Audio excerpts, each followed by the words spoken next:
Joni D and Little Joan with a bonus video, just real quick. If you haven't seen Doomcock, his channel is called Overlord DVD. He's got a great video today. It's called Chapek Begins Woke Purge at Disney. Now, Doomcock has been pretty damn good on this stuff with his insider information. So I just wanted to react to it a little bit because it's pretty mind-blowing information.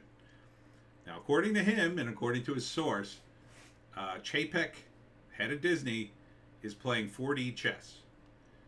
And he has he is planning on a major purge at Disney of the woke.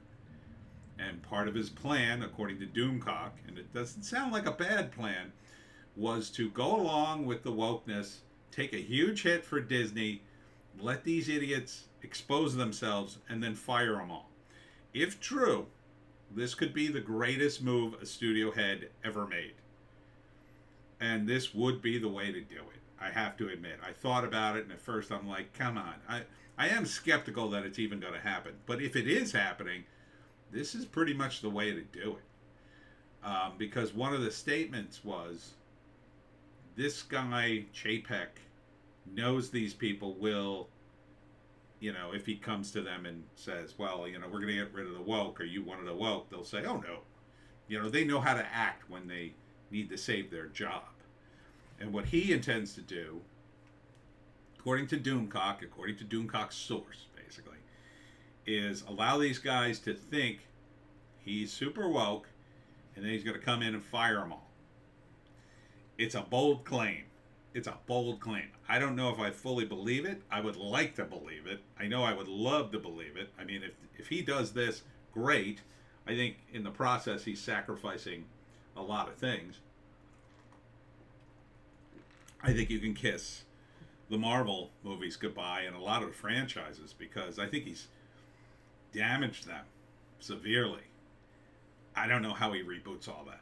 I really don't. Maybe the plan is just to abandon it all anyway. The Star Wars brand in particular is one that I don't think he can afford to abandon, but maybe people are sick of it by now. I certainly am. But if true, this would be the way to do it, because the people who are insanely woke have come out pretty forcefully and have made their voices heard very loudly. And now that they have, they kind of can't back off of that, right? You can't back off of being woke, because the moment you do, the woke then really tear you apart. I mean, the woke will go after a guy like me, but they will definitely go after a guy who pretends to be woke and then suddenly turns the tide or does something wrong, right? So, if this is indeed the case, it is a 4D chess move. I don't know if I believe it, though. I mean, Chapek seemed to collapse under the weight of his own initial offering of, oh, we're going to be apolitical. And then when they went, ree, he was like, oh, no, okay, we won't do that. I don't know if there's any evidence of this. Now, according to Doomcock, it's not so much Chapek that wanted to run for president. Maybe I misunderstood that when I initially heard it, and I think I heard it from him. I don't remember.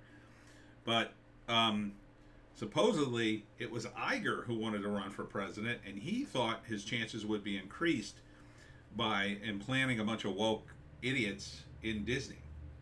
I don't know how he figured that, but that also, too, I don't know if I believe that. It seems, Iger's like way in the rear view, man. I don't see that guy ever running for president. Against who? Like, when would he have run? Would he have run in the last...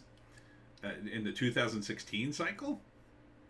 Again, he's not a political guy. Yeah, he could raise money, but so what? And, I mean, now, seems to me that if Chapek does this, I mean, it would have to mean that either he knew DeSantis was going to pull the stunt he did and actually wanted it to happen and encouraged it, because that apparently is the tipping point for the investors. And that may be why he was renewed for 3 years, right? So he's renewed for 3 years. The woke think, oh, we're good. And this may be why Abigail Disney tried to go in there and put the kibosh on him, which I didn't really get. I was like, oh my God, this woman's not even, doesn't even think he's woke enough. Maybe she knows he's not. It's possible. But if Doomcock calls this one right, man, he is like freaking Nostradamus when it comes to Disney. I mean, Clownfish TV's been right on a bunch of things, but this would be quite a call. Quite a call, Doomcock, if this is true. So, breaking news. Is Disney based? We shall see. And that's it for me, Tony D, and Little Joan with our bonus video. Yes, Joan, I'll put you on the floor in a minute. Check us out on Odysee, Bitchute, and Rumble for our more base takes, and we'll see you tomorrow.